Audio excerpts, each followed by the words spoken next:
সবুজ জঙ্গলে গরু শান্তভাবে ঘাস খাচ্ছে। পাশে বাঘ দাঁড়িয়ে আছে। দুজনের মুখে বন্ধুত্বপূর্ণ হাসি। গরু ও বাঘ পাশাপাশি নদীর ধারে হাঁটছে। পানিতে তাদের ছায়া পড়ছে। দুজনের চোখে মুখে আনন্দ। বাঘ একা দাঁড়িয়ে আছে। মুখ গম্ভীর, চোখে ক্ষুধার ঝিলিক। দূরে গরু ঘাস খাচ্ছে। গরু শান্তভাবে বাঘের দিকে তাকিয়ে বলছে, বন্ধু মানে রক্ষা করা। বাঘ একটু দ্বিধায় পড়ে যায়। হঠাৎ বাঘ ঝাঁপিয়ে পড়ে গরুর উপর। তারপর বাঘ গরুকে খেয়ে ফেলে। অন্ধকার জঙ্গলে একা বসে কাঁদছে বাঘ। আকাশে ঝলমল করছে চাঁদ।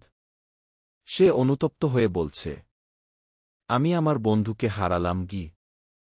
তো বন্ধুরা, এই গল্প থেকে আপনারা কি শিখলেন তা অবশ্যই কমেন্টে জানাবেন। আর দয়া করে চ্যানেলটি সাবস্ক্রাইব করে পাশে থাকা বেল আইকনটি বাজিয়ে দিবেন। ধন্যবাদ।